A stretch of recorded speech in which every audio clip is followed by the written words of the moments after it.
Voix d'université, le podcast de France Université. 3, 2, 1, 0.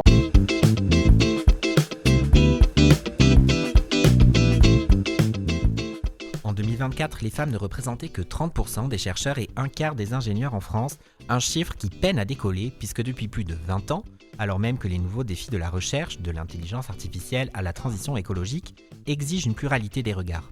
Alors comment briser ce plafond de verre, comment agir en faveur d'une science où le talent n'a pas de genre? C'est ce que nous allons voir aujourd'hui. Bonjour à toutes et à tous, je suis ravi de vous retrouver pour ce nouvel épisode de Voix d'université. Avant de recevoir notre invité, je voulais vous remercier pour l'accueil que vous avez réservé à notre premier épisode. Merci pour vos retours, merci pour votre enthousiasme. Aujourd'hui, nous avons l'honneur de recevoir Françoise Combe, astrophysicienne et présidente de l'Académie des sciences. Un parcours d'excellence bien sûr, mais aussi une carrière engagée en faveur d'une science plus inclusive, une science qui laisse toute leur place aux femmes.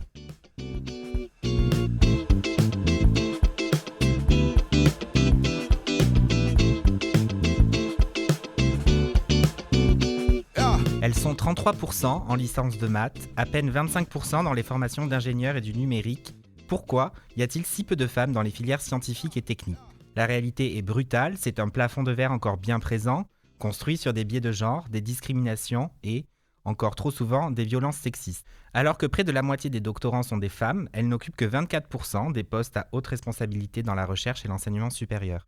C'est ce qu'on appelle un tuyau percé, une fuite des talents qui prend racine dès l'enfance avec des discours que l'on ne connaît que trop bien.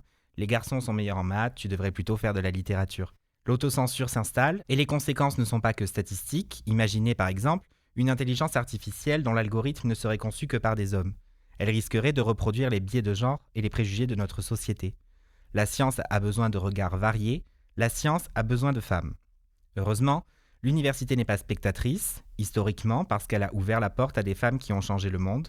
Aujourd'hui, parce que consciente des inégalités qui la traversent, elle se mobilise. Partout en France, elle déconstruit, forme, crée des programmes de mentorat pour transformer les obstacles en évidence. Alors, comment agir pour une science plus inclusive ? Comment encourager les jeunes filles à s'emparer de ces carrières ? Pour répondre à ces questions, nous recevons aujourd'hui Françoise Combe. Françoise Combe, bonjour. Bonjour. Vous êtes astrophysicienne, spécialiste de la dynamique des galaxies. Vous enseignez au Collège de France et présidez depuis janvier 2025 l'Académie des sciences. Un parcours scientifique d'excellence marqué par de nombreuses récompenses, dont la médaille d'or du CNRS en 2020 et le prix international lauréat l'UNESCO pour les femmes et la science en 2021. Françoise Combe, est-ce que, petite, déjà, vous rêviez d'astrophysique et surtout, est-ce que vous vous sentiez libre d'y rêver ? Alors en fait, non, je ne pensais pas à l'astrophysique quand j'étais petite. C'est une vocation qui m'est venue plus tard, à la fin de mes études. Mais par contre, j'aimais bien la physique, la chimie, les maths, la science en fait. Et ce que j'aimais bien, c'était découvrir des choses. Donc j'avais des modèles, bien entendu, Marie Curie, mais aussi Copernic, Pasteur. Enfin, donc le thème n'était pas bien spécialisé. Et donc j'aurais aimé découvrir quelque chose et faire un petit peu de progrès de la science. J'étais très curieuse et j'aimais apprendre. Vous aimiez apprendre et les études statistiques ont montré qu'il n'existe en fait aucune différence de compétences au plus jeune âge entre filles et garçons en matière d'apprentissage des sciences et des mathématiques plus particulièrement. Pourtant, depuis 2003, les tests PISA montrent que les garçons obtiennent de meilleurs résultats, en moyenne, ils sont des résultats supérieurs, en tout cas. Dans le même temps, seuls 34% des professeurs des écoles se sentent préparés à enseigner toutes les matières, et beaucoup n'ont d'ailleurs pas suivi de cursus scientifique. Est-ce que c'est là aussi que les inégalités s'installent dans cette appréhension peut-être transmise dès le plus jeune âge ? Oui, exactement. Il y a eu d'ailleurs ce qu'on reporte dans notre colloque au Collège de France sur genre et sciences. Il y avait Pauline Martineau qui a fait une étude sur 4 ans de tous les petits enfants, garçons et filles de CP, lorsqu'ils rentrent à l'école à l'âge de 6 ans. Et on voit qu'avant de rentrer à l'école, les tests en maths sont les mêmes, garçons et filles. Et puis ça arrive très très très vite. La surprise, c'était qu'au bout de 4 ou 5 mois, déjà les tests de filles dégringolaient. Elles ne se sentaient pas à l'aise du tout et elles n'étaient plus compétitives en fait. On se demandait pourquoi. Et en fait, dans les 4 ans, il y a eu la période du Covid. Et ce qui était un test, finalement, non voulu, mais on en a profité. Et donc, pendant qu'elles étaient en télétravail à la maison, elles gardaient leur niveau en maths, les filles. Donc, c'est vraiment la société, la confrontation avec les autres garçons qui, finalement, ont une attitude un peu méprisante, en général, envers les filles, et surtout en maths. Et puis aussi, peut-être, les enseignants, qui, en effet, sont aussi comme nous-mêmes. Nous sommes tous dans ce biais de préjugés et de stéréotypes. Et donc, on pense qu'on ne va pas poser les questions en maths aux filles, mais plutôt aux garçons, etc. Donc, finalement, elles se sentent un petit peu pas à leur place en maths, et donc elles s'en détournent. Et donc, mais c'était tellement rapide, 4 ou 5 mois, on ne pensait pas que c'était aussi rapide, ces stéréotypes. Ça a vraiment frappé. Donc là, il faudrait faire quelque chose. En effet, les enseignants, c'est plutôt des enseignantes en général, elles sont surtout littéraires, et elles ne se sentent pas à l'aise non plus en sciences. Donc ça, on le voit, et finalement, c'est ça qu'on voudrait avec La main à la pâte, qui a été fondée par l'Académie, essayer de leur donner des ressources, une confiance en elles, et puis montrer comment on peut amener les enfants à s'intéresser aux maths. Donc c'est aussi une question de représentation. Est-ce que les jeunes filles se sentent représentées aussi dans l'apprentissage des maths ? Et Philippe Baptiste, donc ministre de l'Enseignement supérieur et de l'Espace, soulignait dans son discours il y a quelques jours l'importance des rôles modèles, rappelant qu'ils augmentent de 20 à 30% les choix d'orientation vers les carrières scientifiques, donc ce qui est quand même considérable. L'Académie des sciences déplorait d'ailleurs dans un rapport de 2024 auquel vous avez participé le manque de modèles dits adaptés. Comment est-ce que l'on remédie à ça et comment est-ce qu'une scientifique telle que vous transmet sa passion à une jeune femme ? Oui, c'est tout à fait important, vous avez raison de le souligner, que les femmes ne trouvent pas de modèle. En fait, on voit à chaque fois qu'on pense à un scientifique, c'est un nom d'homme qui arrive, et donc elles ne se sentent pas aidées par ça. Alors évidemment, il y a Marie Curie, mais c'est un peu trop haut. Les prix Nobel exceptionnels, 2 prix Nobel, c'est la seule qui a eu 2 prix Nobel. C'est un petit peu trop. Donc il faut tous les étages, toute la hiérarchie pour que les filles s'identifient. Les femmes scientifiques peuvent aller dans les lycées, peuvent aller montrer, alors peut-être faire aussi des vidéos, etc., des livres, des bandes dessinées, ça existe aussi. Et ça, on le fait à l'Académie, on le fait à la fois personnellement, mais aussi en essayant de propager des ambassadrices. Alors là, il y a quelque chose de symbolique qu'on a vu, c'était les 72 femmes scientifiques sur la Tour Eiffel. Donc au moins, on a un petit livret, une brochure avec 72 femmes scientifiques d'exception, pas seulement des prix Nobel, mais à tous les niveaux. Et donc ça, c'est au moins des noms que l'on pourra conserver, on pourra voir un peu tout ce qu'elles ont fait. Et en fait, on voit que ce sont des femmes qui ont fait énormément de choses, mais qui ont été un peu invisibilisées. En général, il y a ce qu'on appelle un effet Mathilda, qui nous dit que finalement, les hommes à côté, que ce soit frères ou même collègues de bureau, s'emparent de leurs résultats et puis en ont en toute la gloire, en fait. Et donc, cette invisibilité est telle que les rôles modèles ne ressortent pas. Donc, on essaie de le faire ressortir. Et les rôles modèles, vous en êtes aussi, vous, femmes, à l'Académie des sciences. Quand vous êtes arrivée en 2004, vous n'étiez que 6% de femmes. Aujourd'hui, vous êtes 18%, ce qui est quand même une augmentation certaine. À ce rythme, il faudra sûrement encore presque 20 ans pour atteindre les 30%. Est-ce qu'à votre sens, les choses évoluent assez vite ? En fait, c'est pas si lent que ça, parce qu'il faut remettre dans le contexte. En fait, l'Académie, c'était 1666. Donc, ça fait 360 ans.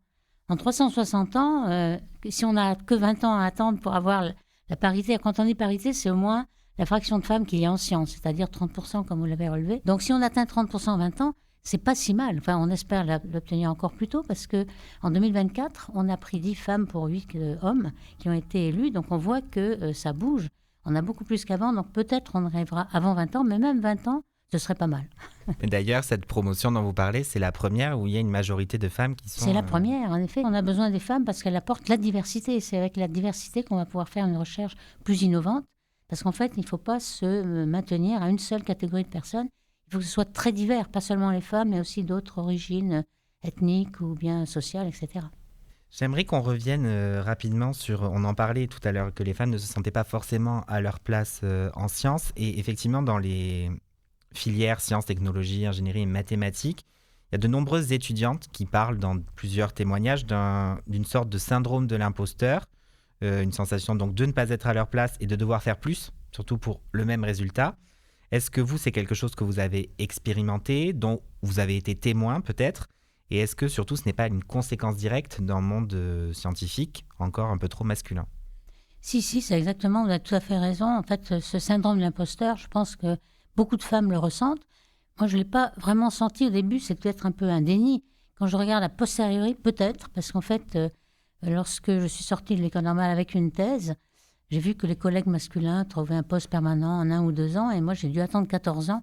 J'ai eu des postes un petit peu plus précaires.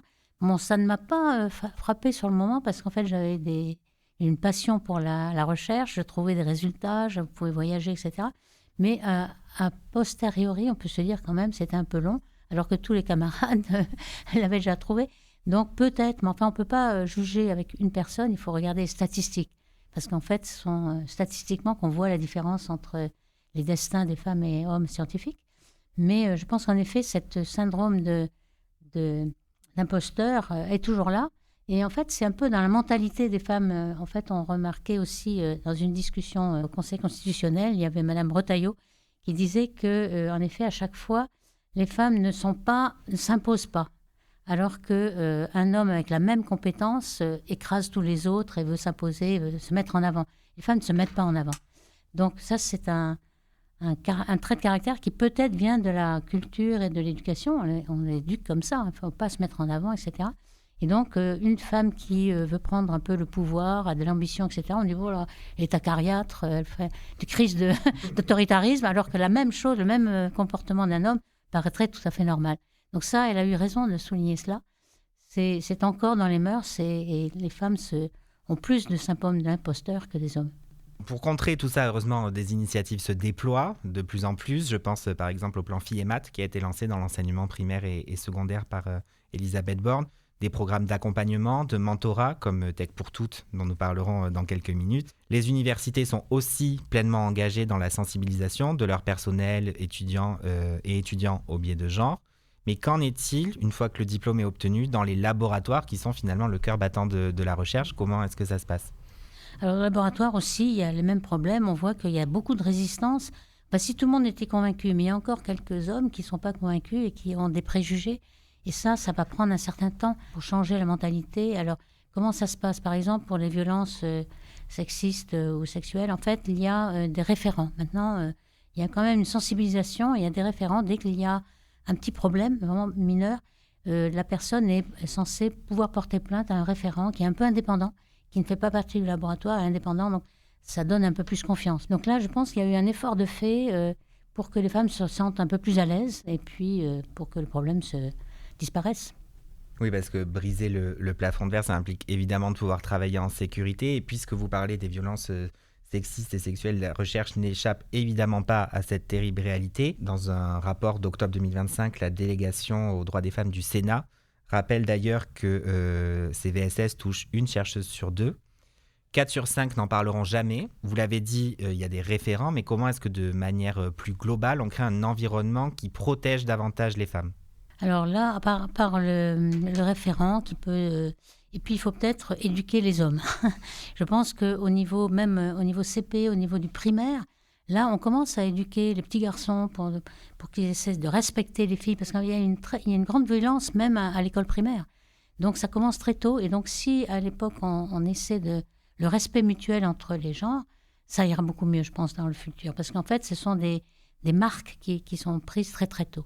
Vous occupez aujourd'hui, on l'a dit, de hautes fonctions, à l'Académie des sciences notamment. Vous avez donc réussi à briser ce plafond de verre qui bloque tant de carrières. Avec du recul, quel a été l'obstacle pour vous le plus difficile à surmonter et comment est-ce qu'on peut faciliter dans les faits la réussite des femmes scientifiques et la poursuite de leur carrière? Finalement, dans la recherche, on est reconnu lorsqu'on a des résultats. Et donc, j'avais des résultats. J'allais faire des colloques internationaux. Au niveau international, j'étais reconnue. Donc, je n'ai pas senti cela. Ce n'est qu'à la fin, un petit peu pour l'entrée, par exemple, au Collège de France, etc., on voit qu'il y a des réticences, etc. Mais en effet, on le voit après coup, il y a une discrimination, elle est subtile, et il faut le voir de façon statistique. Et est-ce que, par exemple, faire de la sensibilisation auprès des jurys sur les biais de genre, les jurys de sélection, je parle, par exemple, que ce soit pour les bourses, pour les entrées dans les différents programmes, est-ce que des actions comme ça, concrètes, menées sur le terrain, ça peut être une solution ? Oui, je crois qu'en effet, pour tous les jurys, pour toutes les demandes d'argent, demandes de crédit, ça c'est aussi très discriminant pour les femmes. Il y a une petite charte maintenant que tout le monde est obligé de regarder. On leur explique bien les biais. Donc je pense que ça, c'est une prise de conscience qui est déjà le début d'une amélioration. Peu à peu, ça va marcher. Mais il faut vraiment les éduquer aussi, hommes et femmes, à regarder les biais et s'en rendre compte. Donc on l'a dit, l'école et l'université ont un rôle à jouer dans la lutte contre les stéréotypes de genre. Ces biais se cristallisent plus largement en famille et dans la société, vous l'avez rapidement évoqué. Comment est-ce que collectivement et à plus grande échelle on peut agir? L'inscription des 72 noms de femmes scientifiques sur la Tour Eiffel en est un exemple. Est-ce que vous avez d'autres exemples d'actions concrètes qui peuvent être menées au niveau de la société? Alors oui, j'en ai quelques-unes. En fait, même il y avait Alain Speyer qui parlait à la main à la pâte. Il disait que dans les universités, maintenant, on donne un nom aux salles. Alors, il y a un nombre pair de salles. Et il y en a la moitié qui sera des femmes et la moitié des hommes. Et donc, lorsqu'on rentre dans une salle avec un nom de femme, tout d'un coup, on voit le rôle modèle y est, même inconscient. Donc, ça, c'est une bonne chose. La maire de Paris l'a dit aussi, qu'elle avait rebaptisé, enfin pas complètement, rebaptisé quelques noms de rues, de plus en plus, des places, des noms de rues. C'est aussi dans la vie courante quelque chose, un petit détail, mais qui va peu à peu faire entrer le fait que les femmes et les hommes sont un peu à égalité, en sciences en tout cas. Il n'y a pas que les sciences. Il y avait par exemple dans la discussion l'autre jour, la directrice de la Poste qui disait que elle avait la parité totale, 50%, et elle essayait d'avoir les mêmes salaires. Parce qu'en fait, ce qui est très intéressant, c'est qu'au départ, les salaires sont égaux, mais ensuite, chaque année, il fallait qu'elle retouche. Parce que les hommes demandent des augmentations et les femmes n'osent pas demander des augmentations. À chaque fois, elle était chaque année en train de réhabiliter tout cela en fonction des compétences et des mérites, bien entendu, pour garder la parité à la fois en nombre et en salaire.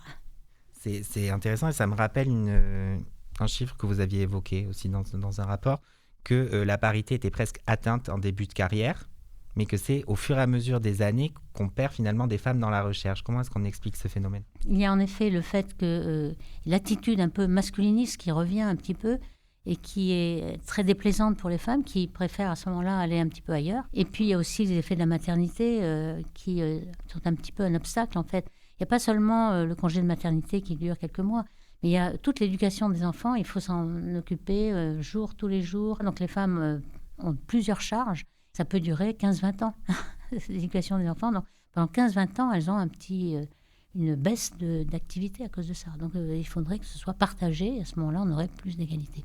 Pour conclure cet échange, j'aimerais qu'on se projette un petit peu. Il manque chaque année 20 000 ingénieurs et 60 000 techniciennes et techniciens. À l'avenir, quels sont les risques de se priver d'un cerveau sur deux, pour reprendre l'expression d'Édouard Geoffrey, ministre de l'Éducation nationale ?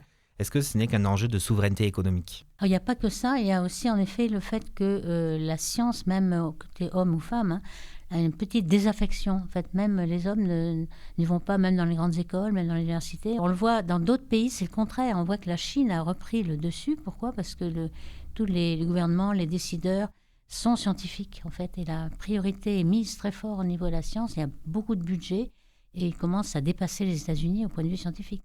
Et là, nous aussi, l'Europe aussi est un peu en dessous. La Chine reprend parce qu'il a mis la science en première priorité. Pour nous, la science n'est plus en première priorité, dommage. Profitons de la moitié aussi qui est encore disponible pour les convaincre. En dehors donc de cet enjeu de souveraineté et de compétitivité, il y a aussi un enjeu social. Pourquoi est-ce que la science a besoin de femmes ?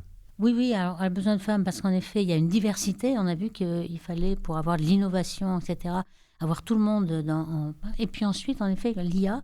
Alors l'IA, en fait, c'est quelque chose qui est un apprentissage profond sur une base de données. Alors si la base de données est biaisée, le résultat sera biaisé. Donc il faudrait que les femmes soient là et puissent participer à l'IA beaucoup plus intensément. Il faudrait qu'elles se développent beaucoup plus. C'est en effet la diversité qui va faire l'innovation. Dernier mot de la fin pour les jeunes femmes qui nous écoutent, et les jeunes filles même. Qu'est-ce que vous leur diriez pour les encourager à s'orienter vers des carrières scientifiques ? Ah oui, moi je leur conseillerais de ne pas se laisser avoir par tous ces stéréotypes qui finalement les découragent. Il faut suivre sa vocation. S'ils ont envie de faire des maths, de la science, de la physique qui les passionne, il faut aller à fond là-dedans et ne pas écouter tous les mauvais conseils qui les découragent. Merci Françoise Combe pour votre témoignage et vos éclairages. Ils nous permettent de mesurer le chemin parcouru, mais aussi l'urgence de celui qu'il reste à faire. Merci pour votre engagement en faveur d'une science plus inclusive et votre parcours, j'en suis convaincu, inspirera de nombreuses femmes qui nous écoutent aujourd'hui.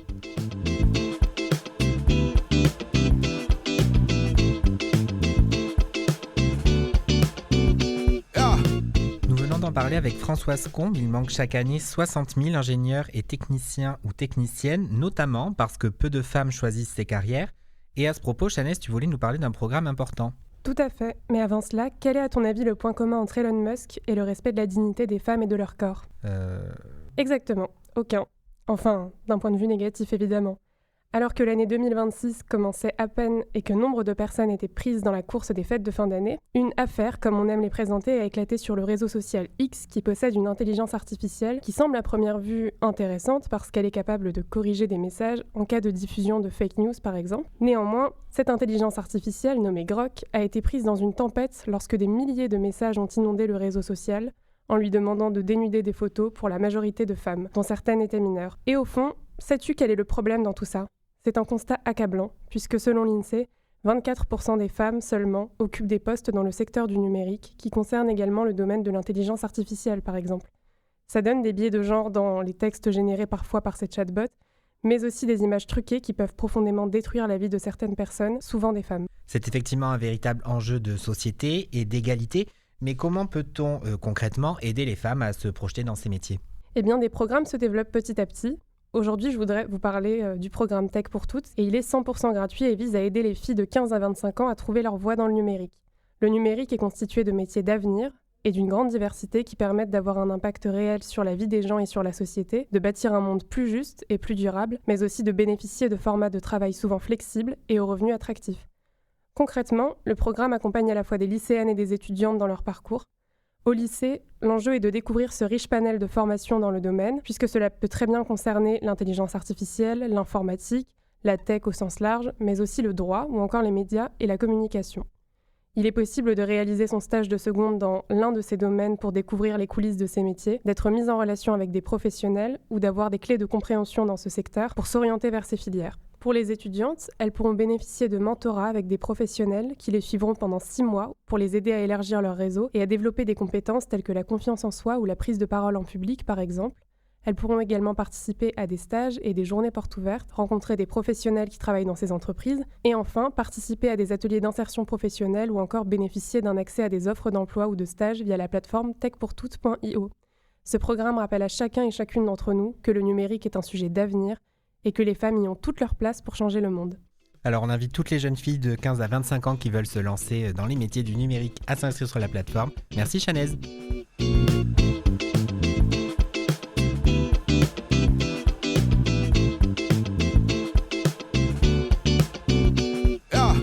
Avant d'accueillir nos prochains invités, j'aimerais évoquer avec vous un dispositif qui a récemment été intégré dans de nombreuses universités.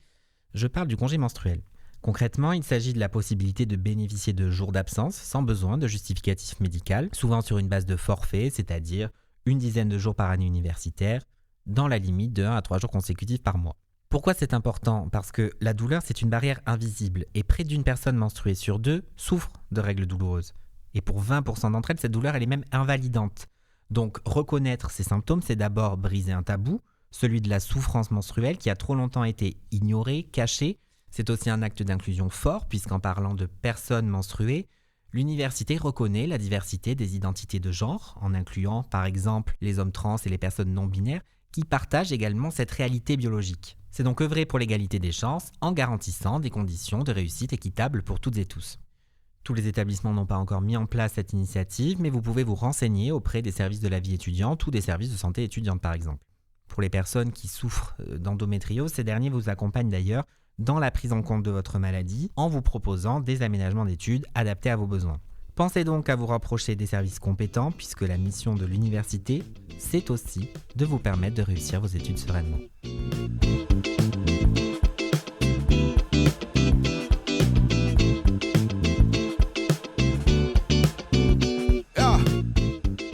Si certains secteurs manquent cruellement de femmes, l'inverse est également vrai. L'Observatoire des inégalités considère d'ailleurs que seule une personne sur 5 exerce un métier dit mixte. Certaines filières sont donc féminisées avec plus de 65% de femmes et pour en parler, nous accueillons 2 étudiants qui ont choisi de braver ces statistiques. Léonard, Valentin, bonjour. Bonjour.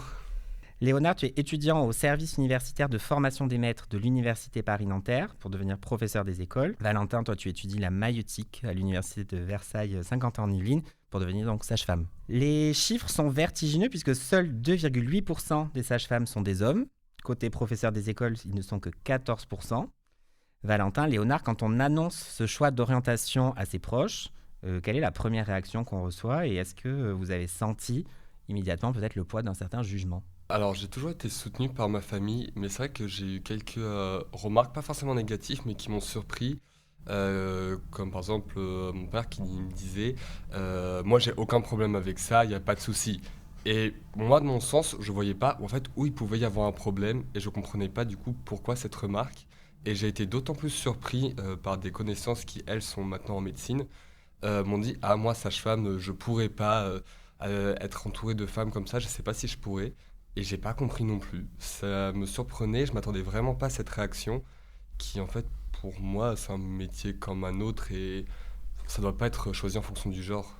Est-ce que toi, Léonard, au cours de tes études, au cours de tes stages, est-ce qu'il y a eu un moment quand même où tu t'es dit oh, il y a eu une remarque peut-être qui t'a marqué, quelque chose comme ça, ou pas du tout? Rien du tout, mais j'espère au moins que les esprits t'en a changé, au moins chez les jeunes, que ce sont des professions, que ce soit sage-femme ou que ce soit le professorat, ne soient beaucoup moins touchés qu'avant par ce genre de remarques et par ce genre de discours. Cependant, on se heurte à une réalité qui est vraie dans ma promo, que ce soit en M1 ou M2. À vue d'œil, moi l'année dernière, on était, je crois, à 15 garçons sur une promo de 110. Donc effectivement, la majorité de femmes est écrasante, mais cependant, on est juste là pour étudier, on est juste là pour exercer le même métier. Et le fait d'être un homme ou une femme ne change pas grand-chose.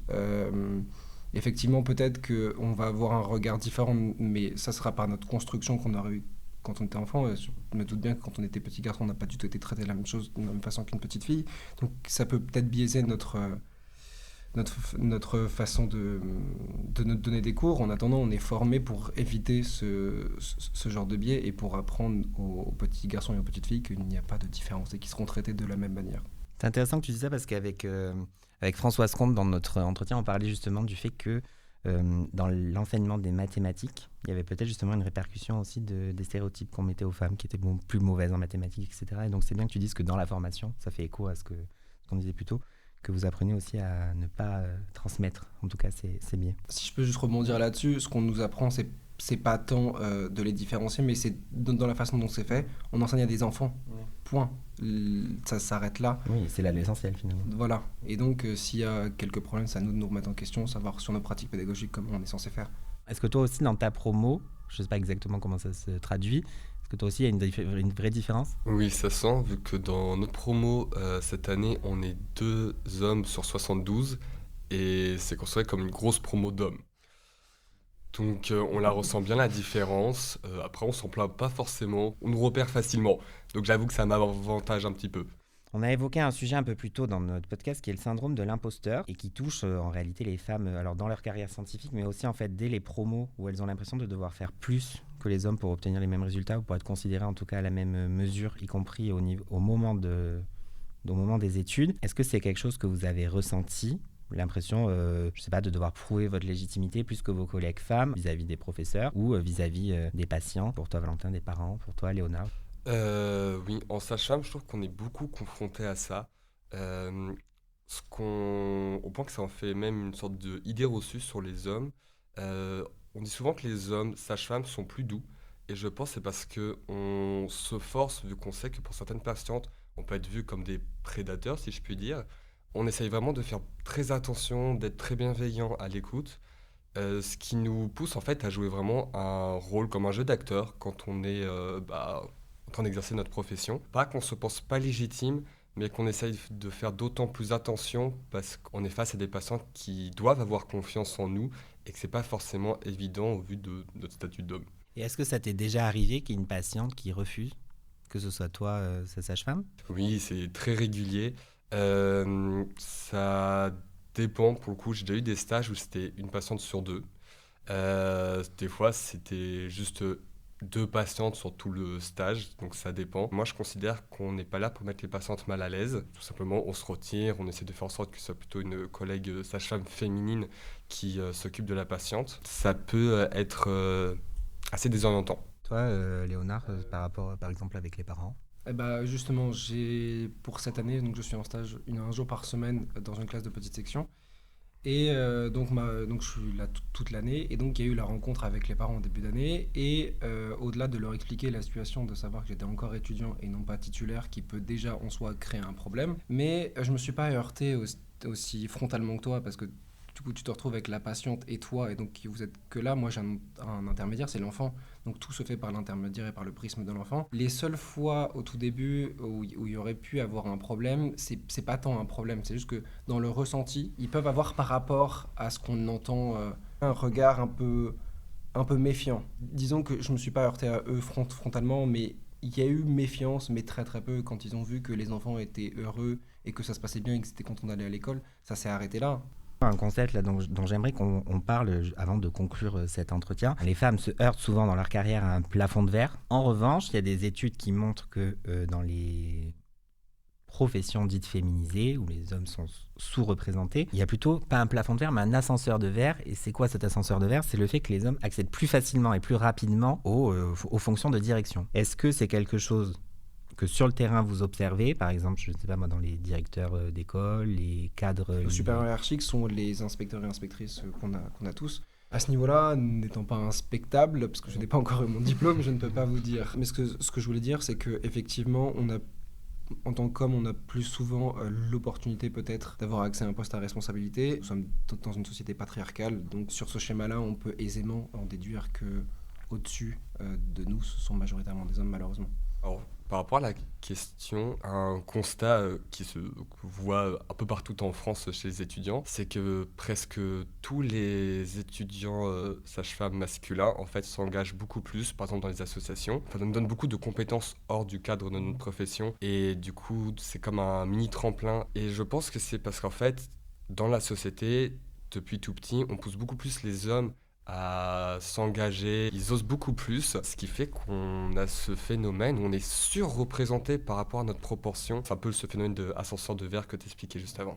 Avant qu'on se quitte et que vous deveniez peut-être plus tard vous-même des rôles modèles, est-ce que vous avez un mot pour celles et ceux qui nous écoutent, qui sont justement contraints par ces stéréotypes, qui s'autocensurent ?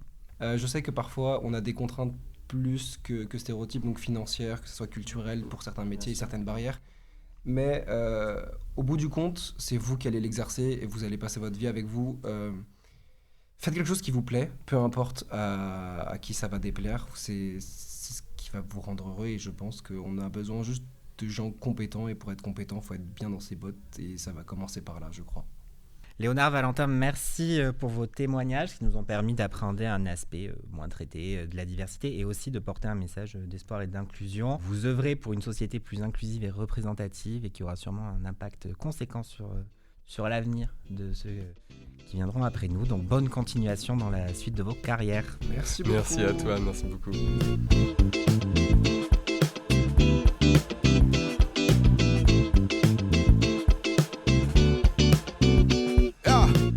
Notre épisode touche à sa fin, merci de nous avoir écoutés. S'il vous a plu, vous pouvez le liker, le commenter, le partager, mais aussi nous suivre sur les réseaux sociaux pour ne rien manquer de l'actualité des universités. Nous venons de le voir, les universités sont un lieu d'engagement, mais elles sont aussi un lieu de création, un pilier de notre vie citoyenne. C'est pourquoi je vous donne rendez-vous le mois prochain pour un épisode consacré à la culture, et plus précisément à cette question. En quoi les universités sont-elles un lieu de culture ? Comment participent-elles à la vie culturelle de leur territoire, tant pour les étudiants que leur personnel ou l'ensemble des habitants ? Alors abonnez-vous pour ne pas manquer sa sortie et à bientôt.